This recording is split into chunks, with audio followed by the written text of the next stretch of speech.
तो स्वागत है आप सभी का कृषि विज्ञान क्लासेस यूट्यूब चैनल पर। दोस्तों, आज हम बात कर रहे हैं बीएससी एग्रीकल्चर फोर्थ सेमेस्टर में क्रॉप प्रोडक्शन टेक्नोलॉजी सब्जेक्ट की। और इस सब्जेक्ट में हमने काफी टॉपिक पर चर्चा कर ली है और उसी कड़ी को आगे बढ़ाते हुए आज की क्लास में हम चर्चा करेंगे मेंथा और सिट्रोनेला जो फसलें होती हैं उनके ऊपर, यानी कि जो पुदीना होता है उसके बारे में हम आज की क्लास में पढ़ने वाले हैं।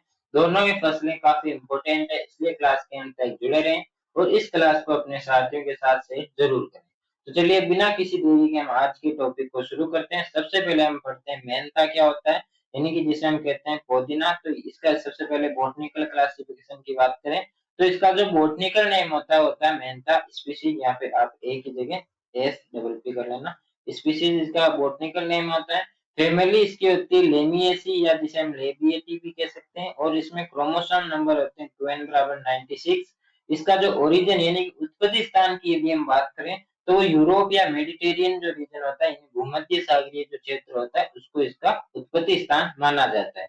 सामान्य नाम जो होता है इसका वो जापानी पुदीना या मेंथा इसको हम कहते हैं। ये एक महत्वपूर्ण सुगंधित एवं औषधीय फसल है, यानी कि इसको ज्यादातर मेडिकल जो क्रॉप काहे कहते हैं, यानी कि मेडिकल या मेडिकेट जो होता है उसमें इसको काम में लेते हैं। फिर इसके बाद उत्पत्ति स्थानों के बाद हमने कर ली यूरोप और मध्य एशिया, जिसे हम जो सेंट्रल एशिया भी कहते हैं। बाद में इसकी खेती जो होती है भारत में व्यावसायिक रूप से शुरू की गई थी, यानी कि भारत में पहले तो ये ऐसे ही उगाया जाता था, लेकिन बाद में क्या हुआ कि भारत में इसको व्यवसाय स्तर पर यानी कि जो कॉमर्शियल कल्टीवेटेड स्तर पर इसको उगाया जाने लगा। भारत आज मेंथा तेल उत्पादन में प्रमुख देशों में से एक है, यानी कि ये औषधीय फसल है, इसलिए इसका जो तेल होता है ना उसको प्राप्त करते हैं। तेल से दवाइयां बनती है, तो जो भारत है वो तेल उत्पादन में प्रमुख देशों में शामिल हो गया है। फिर हम बात करते हैं भौगोलिक वितरण की, यानी ज्योग्राफिकल डिस्ट्रीब्यूशन की यदि हम बात करें तो भारत में मेंथा की खेती जो होती है वो मुख्य रूप से उत्तर प्रदेश में की जाती है। पुदीने की जो खेती भारत में सबसे ज्यादा जो की जाती है वो उत्तर प्रदेश में की जाती है। इसके साथ ही पंजाब हो गया, हरियाणा, बिहार, मध्य प्रदेश में भी इसकी खेती जो होती है अच्छी खासी मात्रा में की जाती है। उत्तर प्रदेश में बाराबंकी, रामपुर और बदायूं प्रमुख उत्पादक क्षेत्र है, यानी कि आपसे यदि पूछा जाए कि सबसे ज्यादा जो उत्पादन होता है भारत में किस राज्य में होता है, तो उसका आंसर आपके रहेगा Uttar Pradesh.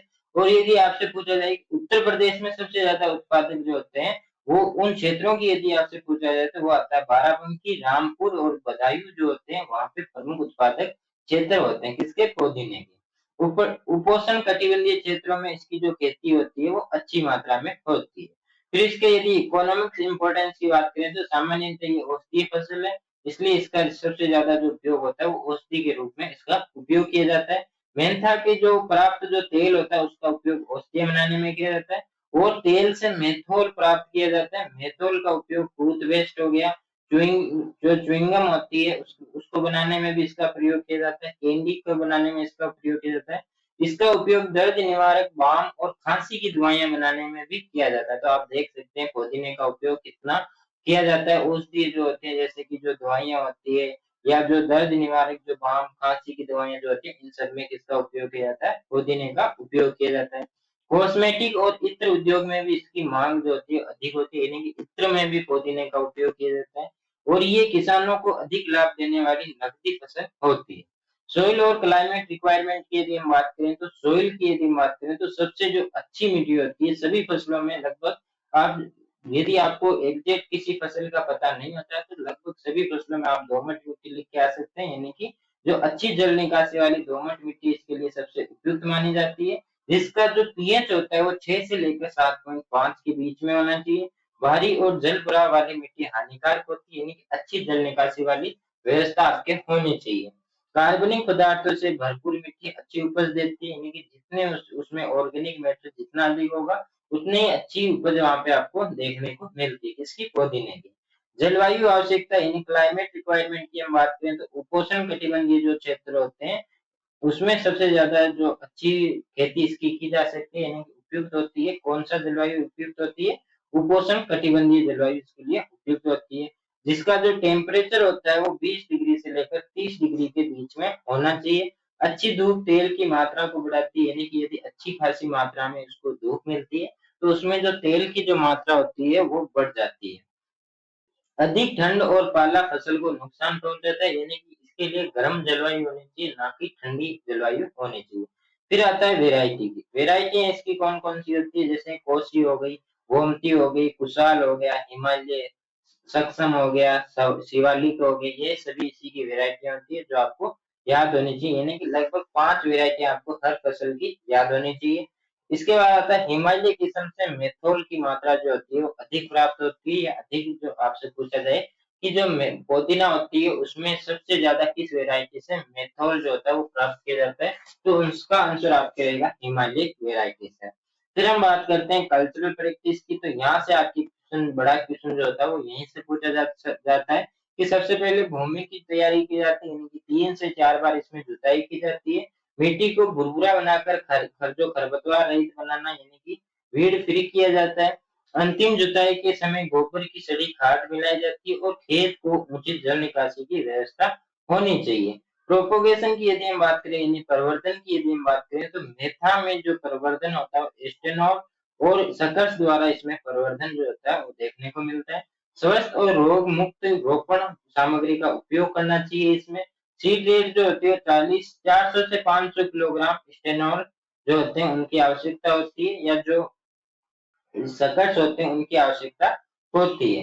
Time of planting की यदि हम बात करें, यानी कि रोपण समय की यदि हम बात करें, तो जनवरी से फरवरी में इसका रोपण किया जाता है। समय पर रोपण करने से अधिक उपज मिलती है, यानी कि किसी इसकी बात नहीं, किसी भी फसल की यदि आप समय पर बुआई करेंगे तो इसकी जो उपज होती है वो अधिक ही मिलेगी, यानी कि जो समय होता है, बुआई का समय होता है, वो भी बहुत मैटर करता है उपज में। फिर इसके बाद आता है स्पेसिंग, यानी कि दूरी की यदि हम बात करें, तो पंक्ति से पंक्ति की दूरी, यानी रो से रो की दूरी होनी चाहिए 45 सेंटीमीटर, और पौधे से पौधे की जो दूरी होती है वो 15 सेंटीमीटर इसमें रखी जाती है। खाद और उर्वरक प्रबंधन जो होता है वो प्रति हेक्टेयर 10 से 15 टन गोबर की खाद इसमें डालनी चाहिए, यानी कि जो 1 हेक्टेयर में कितनी खाद डाली जाती है, 10 से 15 टन जो गोबर की जो सड़ी गली जो खाद होती है वो इसमें डाली जाती है। एनपीके की यदि हम बात करें, तो नाइट्रोजन इसमें 120 किलोग्राम, 60 किलोग्राम इसमें फास्फोरस डाला जाता है और 40 किलोग्राम इसमें पोटाश डाला जाता है प्रति हेक्टेयर। नाइट्रोजन को विभाजित मात्रा में देना चाहिए, यानी कि इसको 2 भागों में या 3 भागों में बांटकर इसको देना चाहिए, किसको, नाइट्रोजन को। जबकि जो फास्फोरस और पोटाश होता है उसको हम एक साथ दे सकते हैं जब रोपण करते हैं, यानी कि जो प्लांटिंग के समय इसको एक साथ दे सकते हैं। इरिगेशन मैनेजमेंट की यदि हम बात करें, तो रोपण के तुरंत बाद पहली सिंचाई करनी होती है और गर्मियों में 7 से 10 दिन के अंतराल पर सिंचाई की जाती है। पानी की कमी जो होती है वो तेल उत्पादन को कम हो जाता है, यानी कि जो पानी, यदि हम समय पर पानी नहीं देते तो फसल में तो जो तेल होता है यही इसका मुख्य उत्पादन होता है, यही इसका मुख्य प्रोडक्शन प्रोडक्शन होता है। तो पानी यदि हम समय पर नहीं देंगे, सिंचाई हम समय पर नहीं करेंगे, तो उसमें क्या है कि तेल की जो मात्रा होती है वो कम हो जाती है। खेत में जल भराव भी नहीं होना चाहिए। और वीड मैनेजमेंट जो होता है, खरपतवार नियंत्रण, फसल की प्रारंभिक अवस्था में निराई गुड़ाई आवश्यक होती है और 2 से 3 निराई करने से खरपतवार नियंत्रण अच्छा होता है। खरपतवार पोषक तत्व और नमी की प्रतिस्पर्धा करता है, यानी कि इसमें आप निराई गुड़ाई भी कर सकते हैं, इसमें आप खरपतवार नाशियों का भी प्रयोग कर सकते हैं। फिर आता है कीट और रोग प्रबंधन, यानी कि कीट और रोगों की यदि हम बात करें, यदि प्रमुख कीट इसमें बात करें, तो सबसे पहला आता है लीफ रोलर, यानी कि लीफ रोलर का क्या मतलब होता है, जो लीफ के चारों ओर लिपट जाता है ये कीट। और फिर आता है रोएदार इल्ली, यानी कि इस पर रोए होते हैं, हल्के हल्के छोटे छोटे बाल होते हैं, ये होती है इल्ली। फिर आता है कटवर्म, यानी कि ये भी एक कीड़ा होता है, कीट होता है जो इसको, जो पुदीना होता है उसको सबसे ज्यादा डैमेज करता है। अनुशंसित कीटनाशकों का छिड़काव करें, खेत को साफ और खरपतवार रहित रखें, यानी कि इसका इस तरह से आप नियंत्रण कर सकते हैं। आप कीटनाशकों का प्रयोग करें, पेस्टिसाइड का प्रयोग कर सकते हैं और खेत को आप खरपतवार मुक्त रखें, इसको साफ रखें, यानी कि क्लियर रखना चाहिए। डिजीज मैनेजमेंट की बात करें, तो इसमें सबसे ज्यादा जो लगता है वो रस्ट डिजीज हो गया, इनमें रतुआ रोग हो गया, लीफ ब्लाइट हो गया, पाउडरी मिल्ड्यू हो गया, ये 3 रोग इसमें मुख्यतः देखने को मिलते हैं। रोग मुक्त रोपण सामग्री का इसमें प्रयोग करना चाहिए। आवश्यकता अनुसार फफूंदनाशी का प्रयोग करना चाहिए, यानी फंजीसाइड्स का इसमें छिड़काव करना चाहिए। अधिक सिंचाई से बचना चाहिए, यानी कि सिंचाई, नियमित सिंचाई करनी चाहिए, ना ज्यादा सिंचाई करनी चाहिए और ना ही कम होनी चाहिए, पर्याप्त नमी मिट्टी में होनी चाहिए। फिर बात आती है हार्वेस्टिंग की, तो पहली कटाई रोपण के लगभग 100 से 120 दिन बाद की जाती है। यानी कि यदि आज इसकी बुआई होती है तो आज के 100 दिन बाद या 3 से 4 महीने में इसकी पहली कटाई की जाती है। फूल आने की अवस्था में कटाई करनी चाहिए। 1 वर्ष में सामान्यतः 2 से 3 कटाइयाँ प्राप्त होती है। उपज जो होती है वो हरी जैविक उपज 250 से 300 क्विंटल प्रति हेक्टेयर उपज हमें प्राप्त होती है। तेल की जो मात्रा होती है वो 100 से लेकर 150 किलोग्राम यानी कि 100 से 150 किलोग्राम प्रति हेक्टेयर तेल की मात्रा प्राप्त होती है। यदि अच्छी किस्म प्रबंधन से अधिक उपज भी प्राप्त हो सकती है। यानी कि ये नहीं है कि जो तेल की मात्रा है वो 1 हेक्टेयर से 150 किलोग्राम ही मिलेगी। यदि आप अच्छी किस्म का यानी अच्छी वैरायटियों का चयन करते हैं, बुआई समय पर करते हैं, उसमें खरपतवार, कीटों का मैनेजमेंट अच्छे से करते हैं, सिंचाई समय पर कर रहे हैं, तो उसमें जो उत्पादन होता है, तेल का हो या बोलिए किसी और चीज़ का उत्पादन हो, वो बढ़ सकता है। फिर आता है तेल निष्कर्षण, यानी कि मेथा तेल भाप आसवन विधि द्वारा निकाला जाता है। यानी मेथा जो इस पुदीने से जो तेल होता है, वो भाप आसवन विधि यानी भाप आसवन विधि में से इसको बाहर की निकाला जाता है।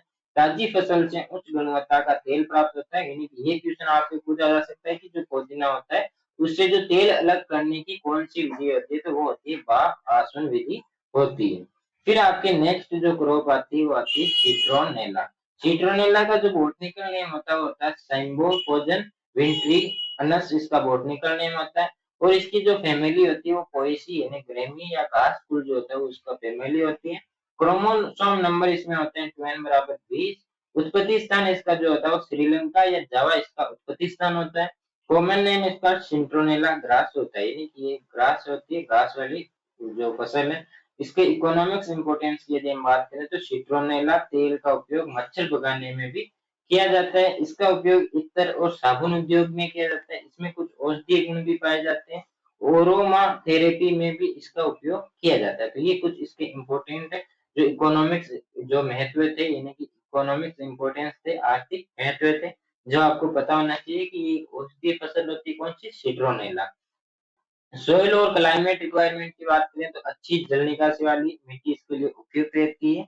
और यदि इसमें टेम्परेचर की यदि हम बात करें तो 24 से लेकर 30 डिग्री सेल्सियस तापमान इसके लिए उपयुक्त रहता है। गर्म और आर्द्र जलवायु में ये अच्छी और वृद्धि करती है और अच्छा उत्पादन भी ये देती है। वेराइटियों की यदि हम बात करें तो मंदाकिनी, मंजूषा और बायो तेरह इसकी वेराइटियाँ होती है जो आपको पता होनी चाहिए और याद भी होनी चाहिए। इसकी वेराइटियाँ आपसे पूछ सकते हैं। कल्चरल प्रैक्टिस की बात करें तो इसका जो प्रवर्धन होता है, जो प्रोपोगेटेड होती है वो सिल्क के माध्यम से होती है। रोपण वर्षा ऋतु में किया जाता है। पौधे से पौधे की दूरी जो होती है वो 60 सेंटीमीटर रखी जाती है और कतार से कतार की दूरी जो होती है वो 60 सेंटीमीटर और पौधे से पौधे की जो दूरी होती है वो 30 सेंटीमीटर इसमें रखी जाती है। खेत में नियमित सिंचाई करनी चाहिए। गोबर खाद और उर्वरकों का संतुलित प्रयोग इसमें करना चाहिए। हार्वेस्टिंग जो होती है वो पहली कटाई 5 से 6 महीने बाद की जाती है। यानी कि जो पुदीना था उसमें हम 4 महीने के आसपास इसमें पहली कटाई कर रहे थे। लेकिन जो सिट्रोनेला जो होता है उसमें 5 से 6 महीने बाद इसमें पहली कटाई की जाती है। पत्तियों को भूमि सतह के पास से काटा जाता है और इसकी उपज जो होती है वो हरी उपज की बात करें तो वो होती है 300 से 400 क्विंटल प्रति हेक्टेयर हरी उपज होती है। और वहीं अगर हम बात करें तेल उपज की तो वो होती है 100 से 150 किलोग्राम प्रति हेक्टेयर इसमें हरी उपज सॉरी तेल की मात्रा होती है। तो ये हमारे जो दोनों फसलें थी, एक तो हमने देखा पुदीना जिसे हम कहते हैं मेंथा, दूसरी जो हमारी फसल थी यानी सिट्रोनेला। दोनों के बारे में दोनों औषधीय फसलें, दोनों के बारे में हमने चर्चा की। आई होप आपको दोनों समझ में आ गई होगी। फिर भी यदि इस टॉपिक से रिलेटेड या इस क्लास से रिलेटेड कुछ भी डाउट रहता है तो आप कमेंट करके ज़रूर बताएँ। यदि आपको क्लास अच्छी लगी हो तो क्लास को लाइक करके अपने साथियों के साथ शेयर ज़रूर करें। और यदि आपको पुराने पेपर, गेस्ट पेपर या इम्पोर्टेंट क्वेश्चन की पीडीएफ चाहिए तो वो आपको मिलेगी टेलीग्राम चैनल में। टेलीग्राम चैनल की जो लिंक है वो डिस्क्रिप्शन में दी गई है, तो वहाँ से आप टेलीग्राम चैनल को ज्वाइन करना बिल्कुल ना भूलें। जल्दी मिलेंगे हम नए टॉपिक के साथ नई क्लास में, तब तक के लिए धन्यवाद। जय जवान, जय किसान साथियों।